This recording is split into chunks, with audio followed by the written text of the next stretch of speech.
Terus Tuhan berfirman, demikianlah Tuhan berfirman, hal itu adalah mudah bagiku.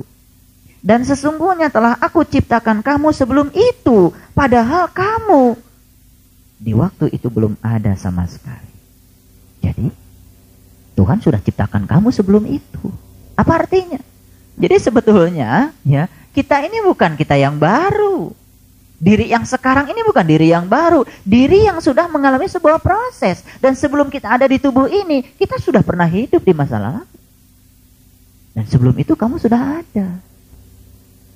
Cuman baru dapat anak sekarang. Itu mandul terus. Maka tidak menyadari masa lalu kita. Subhanallah. Teruskan. Ayat yang ke-10. Zakaria berkata, ya Tuhanku, berilah aku suatu tanda. Kalau orang hamil tandanya apa? Ya perutnya buncit. Betul nggak? Iya. Ini minta diberi tanda. Kok kayak pertanyaan anak kecil aja. Pakai minta diberi tanda. Lah kok yang namanya hamil itu perutnya buncit. Kelihatan. Nggak bisa disembunyikan. Betul nggak? Tapi Tuhan memberi tandanya apa? Ini tanda dari Tuhan. Tuhan berfirman, tanda bagimu ialah bahwa kamu tidak dapat bercakap-cakap dengan manusia selama 3 malam, padahal kamu sesungguhnya sehat. Nah, itu. Jadi cirinya akan lahir seorang putra yang bernama Yahya. Itu kita tidak bercakap-cakap lagi. Ngerti maksudnya? 3 malam. Itu 3 kegelapan. Kegelapan kita digambarkan di Quran. 1, lalai kita pada Tuhan. 2, keterikatan kita pada dunia. 3, keterikatan kita akan hawa nafsu yang baik. Itu dibebaskan saat itu. Saat kita menutup, sudah tidak ada lagi keterikatan pada yang di luar diri kita. Diputus saat itu. Dan kita saat itu masuk ke sana dan melahirkan seorang Yahya. Kemudian ayat yang ke-11, maka ia keluar dari mihrab menuju kaumnya. Lalu ia memberi isyarat kepada mereka, hendaklah kamu bertasbih di waktu pagi dan petang. Inilah cara menyeru Tuhan yang benar. Menyeru Tuhan yang benar itu adalah dengan cara mengundangnya di waktu pagi dan petang. Betul? Masih ingat amanat dari guru? Amalkan ilmu ini minimal pagi dan petang. Itulah cara mengundang Tuhan yang benar. Itulah cara berdoa yang sempurna. Itulah doa yang diajarkan Quran. Doa bukan mengatur Tuhan agar mengikuti segala keinginan kita. Tapi doa adalah ajaklah Tuhan untuk hadir memenuhi undangan kita. Dengan kelembutan tadi. Dengan cara yang diajarkan oleh guru. Jadi ilmu yang sudah diajarkan ini dipupuk terus. Diolah terus. Sampai kita mendapatkan kelembutan. Sekali kita tarik, sekali kita naik, luar biasa. Apalagi kalau berkali-kali. Dan tidak ada rasa bosan. Sebagaimana yang dikatakan di ayat tadi, kebosanan itu semata-mata karena kita tidak mendapatkan pengalaman apapun. Subhanallah. Baik. Kalau sekarang kita amati, episode yang pertama tadi adalah episode Zakaria. Betul? Episode yang kedua adalah episode Yahya. Ini sudah tingkatan yang kedua. Ini sudah level yang kedua. Kita sudah naik pada level yang kedua. Jadi Quran surat Maryam itu saya katakan tadi ceritakan tentang level-level spiritual. Dan kita hari ini harus menjadi Yahya. Apa itu Yahya? Yahya adalah sang energi. Adanya di mana energi? Di balik materi. Maka kesadaran kita harus naik dari kesadaran materi pada kesadaran energi. Dari kesadaran materi pada kesadaran hidup. Ayo kita cek sekarang. Kita sudah di kesadaran materi atau sudah di kesadaran energi? Ini pengulangan. Saya sering menulis rumus ini berulang-ulang. Ini pengulangan. Ini materi. Ini energi. Untuk mengubah materi menjadi energi gampang. Gunakan cahaya. Ternyata untuk mengubah materi menjadi energi gunakan apa? Gunakan cahaya. Luar biasa? Luar biasa? Udah kelihatan luar biasanya? Kalau kita ingin naik dari kesadaran dunia pada kesadaran rohani, maka jalan kita cahaya. Setuju? Tapi bukan cahaya yang ini. Ini fisika. Orang fisika mengubah materi menjadi energi dengan cahaya. Berarti rumus ini simetri dengan rumus metafisika. Karena untuk mengangkat kesadaran kita dari kesadaran materi pada kesadaran energi, kita pun butuh cahaya. Setuju? Subhanallah. Ketika kita sudah mengenal sejatinya diri kita, ternyata kita bisa bertransisi begitu mudah dari kesadaran materi pada kesadaran energi, dari kesadaran uang kepada kesadaran di balik uang, dari kesadaran jasmani kepada kesadaran rohani. Subhanallah. Dulu yang kita kejar apa? Selalu saja mengumpulkan sesuatu yang kita akan tinggalkan. Betul? Sekarang sadar kita udah naik, udah jadi Yahya. Sekarang kita sudah mulai, gimana kalau saya besok mati? Kan sudah mulai pertanyaan itu timbul, betul nggak? Apa yang akan saya bawa? Lalu nanti 100 tahun yang akan datang saya di mana? Sudah mulai timbul pertanyaan-pertanyaan yang jujur seperti itu. Dulu ketika kita diliputi di kesadaran materi, pertanyaan itu nggak muncul, betul nggak? Yang penting makan enak, makan banyak, setiap mau makan meja makan penuh, itu saja. Ibu juga di dapur sibuk aja, terus aja. Hari esok makan apa, lusa makan apa, minggu depan makan apa, bikin jadwal makan aja terus. Tapi makanan rohani nggak pernah dijadwal. Ya kan sekarang udah mulai berjadwal. Kalau hari Kamis ngaji, kalau nggak dipindahin jadwalnya, kan gitu. Yang penting udah ada jadwal. Gitu. Nah, jadi saya ingin mengajarkan bahwa ini fisika luar biasa. Ini cahaya. Ini cahaya. Yang memiliki kecepatan 3 kali 10 pangkat 8 meter per sekon. 300 juta meter per detik. Jadi kalau saya punya massa materi 1 gram, berapa energinya? Energinya sama dengan 1 gram. Itu 10 pangkat min 3 kilogram. Dikalikan dengan cahaya 3 kali 10 pangkat 8 meter per sekon. Ini dikuadratkan. Kita akan mendapatkan angka 9 kali 10 pangkat 16 kali 10 pangkat min 3 kilogram meter kuadrat per sekon kuadrat. Kita akan dapatkan 9 kali 10 pangkat 13. Ini Joule. Ini sama dengan 90 triliun Joule. Apa artinya? Ini artinya ketika materi itu dihubungkan dengan cahaya, maka dia akan mendapatkan energi. Dan energinya jauh lebih dahsyat daripada materi. Tubuh kita yang lemah ini begitu dihubungkan dengan cahaya, akan mengantarkan sang jiwa kita membumbung ke sana dengan kecepatan 50.000 tahun cahaya. Jadi kita mendapatkan yang tak berhingga. Jadi sebenarnya segala keterbatasan, segala kesedihan, segala kegelisahan, segala penderitaan, rasa sakit, dan segala macam yang itu terjadi pada diri kita. Karena kita masih ada di materi. Kita belum kalikan materi dengan cahaya. Sekarang kalikan dengan cahaya. Dikuadratkan. Kita akan mendapatkan limpahan energi, keberkahan. Kita sudah bisa melihat bahwa ketika terima uang 2 juta, bukan hanya 2 juta. Saya bisa melihat diri saya sehat. Jadi kita bisa melihat sisi lain secara universal. Bukan sekedar apa yang didapat dalam bentuk uang. Saya bisa bersilaturahmi. Saya bisa ketemu orang. Saya bisa makan enak di mana. Saya bisa ini, saya bisa sehat. Makan enak saja udah sehat. Luar biasa kan? Jadi dia bisa melihat keberkahan yang luar biasa. Ini fisika. Bayangkan metafisikanya. Kalau materi ini, tubuh ini dikalikan dengan nur ala nur. Bayangkan oleh kita akan nyebrang sebuah dimensi yang tak berhitung lagi. Kalau ini 1 gram cuma jadi 90 triliun Joule. Berapa kilo tubuh kita? Sekarang yang sekian kilo itu kita kalikan dengan nur ala nur. Karena tubuh ini adalah teleskop untuk menyaksikan di balik tubuh ini. Nur ala nur. Apa yang terjadi? Kita akan mendapatkan kelimpahan energi. Dan energi ini akan mengantarkan kita kepada alam keabadian. Dan itulah gladi resik yang benar. Berapa banyak orang yang tahu ini? Berapa banyak orang yang tahu Maryam? Jadi, kita sekarang harus melahirkan seorang anak, putra. Dan anaknya diberi nama oleh Tuhan bernama Yahya. Itulah sang hidup. Di mana adanya? Itu berharga pada diri kita. Kita bisa menemukan harganya hidup ini setelah menemukan sang hidup pada diri kita. Dan kita bisa merasakan semuanya menjadi indah setelah sang hidup kita rasakan keberadaannya pada diri kita. Dulu semuanya serba pusing, mumet. Sekarang sudah inilah. Keterikatan kita pada materi perlahan-lahan kita lepaskan. Rasa sedih kita kehilangan materi perlahan-lahan kita lepaskan. Karena kita sudah punya tempat ikatan kita yang lebih kuat lagi, yang lebih abadi. Karena ini kekuatannya berasal dari perkalian materi dengan cahaya.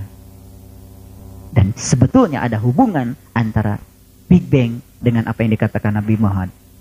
Fa'idang saqatis sama upakanat wardatan kadihan babi ayyi ala irabbi kumatu kaziban. Dan ketika langit rohanimu terbuka, kau akan menyaksikan mawar merah seperti kilapan minyak. Jadi kalikan dengan cahaya. Jadi saya ingin kasih selamat pada ibu bapak semua. Selamat Yahya semua yang ada di sini, karena sudah bisa menemukan Yahya sejati pada dirinya, dan ini merupakan bekal yang luar biasa untuk mendapatkan limpahan energi yang luar biasa lagi. Itu sebabnya jangan ada keraguan. Amalkan ilmu ini. Sederhana, jangan ada keraguan. Tubuh kita bukan punya kita. Tubuh kita yang menciptakan bukan kita. Yang mendesain tubuh kita bukan kita. Kita merasa ini sepele karena apa? Kita dari kecil merasa punya tubuh. Dengan lakukan seperti ini. Tapi sadarilah, siapa yang memberi ini semua? Satu sel pun kita tidak bisa membuat dalam tubuh kita. Dan jangan pernah mencela ciptaan Tuhan. Begitu kita mencela, kita akan kehilangan momen untuk bisa mengundang dia ke dalam kehidupan kita. Baik, subhanallah. Astagfirullahaladzim. Ternyata selama ini kita tidak memahaminya. Padahal sebenarnya kita sedang kalikan materi kita dengan itu. Dan di situ ada kelimpahan energi yang luar biasa.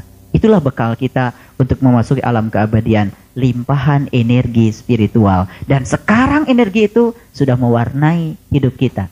Setiap kita yang sudah tidak mandul lagi, setiap hari melahirkan anak-anak. Anak nilai. Hidup kita selalu bernilai. Ada hikmah, ada pencerahan. Selalu membuat orang lain tenang, bersemangat. Kenapa? Yang kita keluarkan itu adalah illa kilan salaman salama. Ucapan yang damai dan mendamaikan. Alhamdulillah. Baik, kita teruskan. Sekarang episode yang ketiga. Ini sudah cerita Yahya. Yahyanya sudah besar. Ini Yahyanya sudah pada gede-gede. Subhanallah. Sekarang Yahya ini dipanggil sama Allah. Hai Yahya. Siapa yang dihaikan? Yahya. Hai Yahya. Putra-putra yang sudah gede-gede ini. Ambillah Alkitab itu biquwah. Kalau saya menerjemahkan ini bukan sungguh-sungguh. Biquwah, al-qawi. Al-qawi itu dengan kuatnya, dengan eratnya. Ambillah Yahya kitab itu dengan kuatnya. Mana kitabnya? Itulah pengali tadi. Itulah cahaya sejati yang tidak pernah disentuh api. Siapa yang sudah bisa melihat kitab? Siapa? Yahya. Jadi yang belum melihat kitab bukan Yahya. Yahya itu selama ini cuma dipahami sebagai sosok Nabi Rasul di zaman dulu. Udah, Quran ini jadi sejarah. Kita tidak punya kesempatan untuk menikmati untuk saat sekarang. Karena kita cuma cerita, oh ini kan cerita dulu, ya kan? Kalau itu cerita nanti, lah kitanya kapan kebagian? Paham sekarang? Hai Yahya, ambillah kitab itu. Silahkan santap sesukamu. Minimal pagi dan petang. Ambillah. Subhanallah. Terus? Dan kami berikan kepadanya hikmah selagi ia masih kanak-kanak. Subhanallah. Saya membaca buku Pir Inayat Khan. Ternyata ya, saya baru paham maksud Allah di sini. Kenapa Allah itu akan memberikan hikmah selagi kita kanak-kanak? Karena kanak-kanak itu biasanya, anak-anak itu cenderung pertanyaannya jujur. Memang apa yang dia tidak tahu. Anak-anak itu cenderung polos, apa adanya, gak banyak rekayasa. Itu anak, betul gak? Nah ternyata untuk belajar ilmu makrifat, jangan jadi orang tua. Jadi anak-anak terus. Kenapa? Polos, jujur. Kalau nanya memang betul-betul yang tidak tahu. Kepolosan, kejujuran, itulah awalnya hikmah. Kenapa kita selama ini susah dapat pelajaran dari Tuhan? Karena kitanya sok tahu, belaga udah tua, merasa paling senior. Itu kan? Gak jadi anak-anak. Untuk mendapat hikmah, harus jadi anak-anak. Mau jadi anak-anak? Untuk mendapatkan hikmah saja, harus jadi anak-anak. Polos, tidak tahu, jujur, merasa butuh. Itu anak. Betul nggak? Nah, kalau orang tua mah kan suka merasa ingin dianggap bisa, padahal nggak bisa. Ingin dianggap tahu, padahal tidak tahu. Kan gitu. Ya, pura-pura tahu, padahal tidak tahu. Cuma dia tidak tahu bahwa dia tidak tahu. Tapi ingin dipandang senior ke.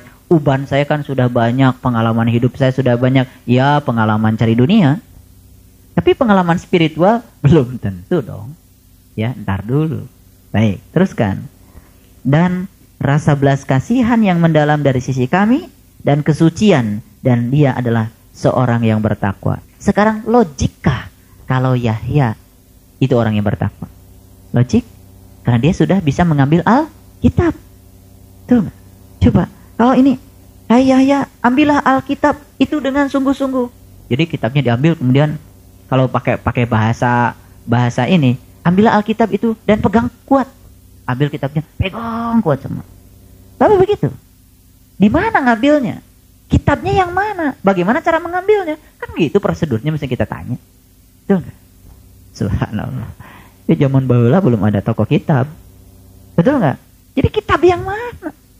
Ini harus dipahami betul itu. Ini Quran, kita harus melihat suasana kebatinan ketika ayat ini turun. Bukan sekarang. Kita melihatnya ke belakang, 1400 tahun yang lalu. Subhanallah. Saya akan sering bertanya, kenapa sih kok di Quran tuh ceritanya Idris, Yahya, Musa? Cerita Muhammad mana? Gak ada. Kenapa cerita Muhammad tidak ada di Quran? Karena Quran diturunkan pada Muhammad. Bayangkan kalau Muhammad cerita dirinya sendiri. Gak dipercaya Quran. Betul gak? Luar biasa. Jadi Nabi Muhammad itu memang orang yang tawadu. Jarang di Quran ada Muhammad. Baik, teruskan. Ya. Dan banyak berbakti kepada kedua orang tuanya, dan bukanlah ia orang yang sombong lagi durhaka. Siapa? Yahya. Berbakti kedua orang tuanya? Pantas. Itulah. Karena dia mengerti Hajar Aswad yang sesungguhnya. Kemudian, kesejahteraan atas dirinya pada hari ia dilahirkan, dan pada hari ia meninggal, dan pada hari ia dibangkitkan kembali. Subhanallah. Salamun qaulam mir rabbir rahim. Salamun ala Nuhin fil alamin. Salamun ala Musa wa Harun. Salamun ala Ilyasin. Salamun hiya hatta matla'il fajar. Subhanallah. Salam atas semuanya. Saya menyampaikan salam pada semua Yahya, karena kau telah dilahirkan. Dan salam, kau juga akan dimatikan, tapi untuk kemudian dibangkitkan kembali dalam kehidupan yang selanjutnya. Salam buat semuanya. Subhanallah. Inna anzalnahu fi lailatul qadr. Wa ma adraka ma lailatul qadr. Lailatul qadr khairum min alfi syahr. Tanazzalul malaikati warruhu fiha bi idni rabbihim min kulli am. Salamun hiya hatta matla'il fajr. Salam bagi semua yang bisa menatap fajar. Selamat yang sudah bisa menyongsong fajar, kemudian akan berubah menjadi matahari. Kamu akan melihat matahari terbit condong dari gua mereka ke sebelah kanan, dan matahari itu bergerak ke sebelah kiri, dan kamu berada di tempat yang luas dalam gua itu. Subhanallah. Kita telah menyaksikan matahari dalam gua kita. Berapa banyak yang bisa menyaksikan itu? Hanya sedikit sekali. Subhanallah. Sekali lagi saya ingin mengucapkan selamat. Kalau kita membaca bukunya Pir Inayat Khan, itu dikatakan, kalian semua harus merasakan menganut semua kepercayaan. Jangan menganut satu agama, karena Tuhan tak bisa dibatasi dengan satu agama. Apalagi kalau itu diamalkan. Kalian semua harus menganut semua kepercayaan, karena Tuhan tak bisa dibatasi dengan satu agama. Itu pernyataan orang bijak yang luar biasa. Artinya kita pegang teguh satu agama, tapi kita tetap menghargai agama yang lain. Artinya kita jangan menganggap kita ini yang paling hebat. Kehebatan kita bukan dilihat dari identitas agama, tapi sejauh mana kita bisa menyelami agama. Terima kasih atas perhatiannya. Mohon maaf bila ada kesalahan. Assalamualaikum warahmatullahi wabarakatuh.